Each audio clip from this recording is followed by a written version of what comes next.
আমার ছেলের নাম আব্দুল্লাহ আল সাইদ, আমার নাম হলো হারুন রশিদ, আমার গ্রাম হলো তুলি। আমার ছেলেরে খেলাধুলা করতে যাই সামান্য একটু হাত ভাঙিয়ে গেছে।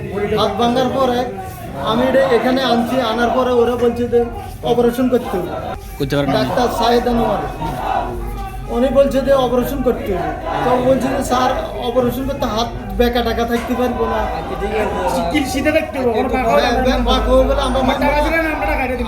আমরা কত লাগবো, টাকা পয়সার প্রশ্ন না, প্রশ্ন হলো আমার ছেলে সুস্থ হইতে হবে। আমার একটা মাত্র ছেলে, সুস্থ হইতে হবে। এখন আমরা কত টাকা নিবেন, কিভাবে করবেন আপনি করেন, সুস্থ হইতে হবে এবং হাত সুস্থ থাকতে হবে, বাঁকা দেখতে পারতো না। ওনার লগে কন্ট্যাক্টে উনি বলছে যে একদম 35,000 দিতে হবে। ওষুধ আমাদের ইয়ার অপারেশনের বাকি যে সামানা ওইগুলো আমার। তো বলছে যে আচ্ছা সমস্যা নেই করেন। আচ্ছা করার কথা আসিল কালকে সন্ধ্যের সময় কইছে, আজকে 9টা-10টার দিকে কইছে উনি অপারেশন করবে। পরে আমরা তো এখানে কেউ না, আমার ওয়াইফের আমার মা এখানে হাসপাতাল বাচ্চার লগে আসিল। ধরে বাচ্চা খানা খায়, সুস্থ, সব ঠিক আছে, বাচ্চার কোনো সমস্যা না, কথা বলে সব ঠিক আছে।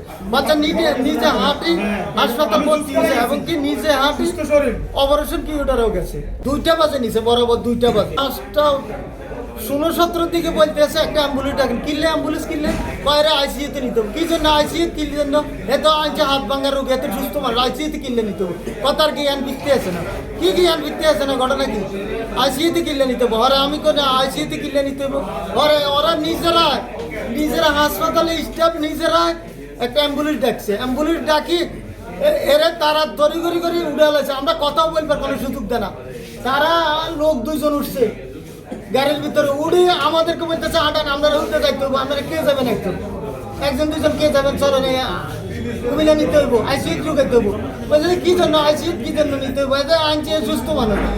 পরে ইয়ে আইসিইউর ভিতরে নিচ্ছি, আর আবার ওই মডেল হসপিটালে চেয়ারম্যান উনি খুব আল্লাহ মানুষ, উনি ডাক দিয়ে আমার বলতেছে কি আপনার ছেলের কি হয়েছে? আমি বলতেছি যে এই অবস্থা, এখানে হাত ভাঙার জন্য অপারেশন করতাম ঢুকেছে। এখন এরা 4-5 ঘন্টা বাইর করে না, বাইর করে হঠাৎ ফোন করতেছে, অ্যাম্বুলেন্স দেখতাম, কই লিখবো মডার্নে নিয়ে যেতাম। কি জন্য? মডার্নে আইসিইউ ঢুকে দেবো।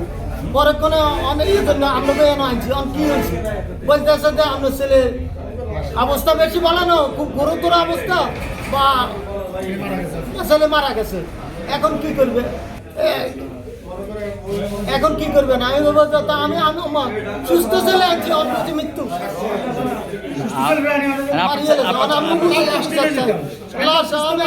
আমি সুস্থ ছেলে এখানে আনছি, আমার সুস্থ ছেলে ফিরে যান, আমি লাশ কি জন্য?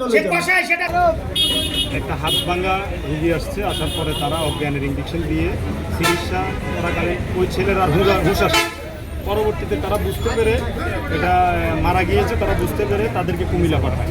কুমিল্লা থেকে মৃত, কুমিল্লার ডাক্তাররা মৃত ঘোষণা করে। তারা আসার পর আমাদের এখানে যখন মানুষ হট্টগোল করতেছে, এখানে মিছিল করছে, তখন আমাদের হয়তো এমপি মহোদয়ের কানে ব্যাপারটা যায়। এমপি মহোদয় আমাদের লাকসামের সিনিয়র নেতৃবৃন্দের কাছে তাৎক্ষণিক কল দেয় যে এটা সুস্থভাবে দেখার জন্য। আমাদের সিনিয়র নেতা আমাদের মোশাররফ হোসেন মুসু ভাই, আমাদের বাদল ভাই, মজির কাকা সহ তাৎক্ষণিক আমরা আশপাশে যারা আছি তাদেরকে বলছে এখানে একটা ঘটনা হয়ে গেছে, আর যেহেতু কোনো ঘটনা না হয়, কোনো জ্বালা পোড়া ভাঙচুর না হয়, এটা তোমরা দেখো।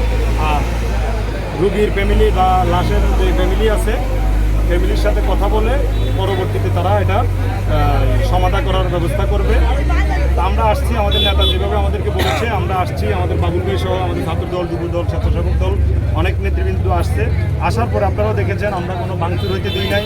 এখানে তারা রুগীর আত্মীয় স্বজন যারা আসছে তারা আগুন দিয়েছে, আমরা তাৎক্ষণিক আগুনও নিভাইছি, আমরা কোনো ঝামেলা হইতে দিই নাই। পরবর্তীতে এখন হাসপাতাল কর্তৃপক্ষের সাথে রুগীর সাথে কথা হয়েছে, এটা পরবর্তীতে সিদ্ধান্ত করবে। সিদ্ধান্ত কি হয় আপনাদেরকে পরবর্তীতে জানাই দিব।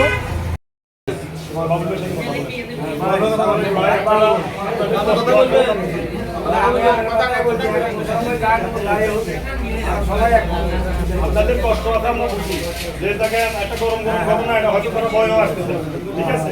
কালকে যদি না হয় আপনারা এসে রান্না করে শান্তি নিয়ে আমরা আসি হাসপাতাল ব্যবস্থা নিই, ঠিক আছে।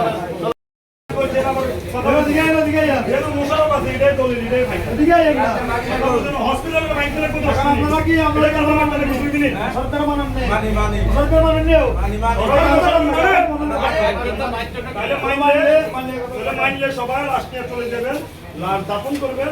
যদি কোনো সমস্যা হয় মোশাররফ ভাই নিজে দেখবো, আমরা এটা তালানো শুধু ডাক্তারের সাথে ডাইরেক্ট মুরগি আনবো। তবে আপনারা আমাদের কথা শুনতে চুপ থাকেন। ভাই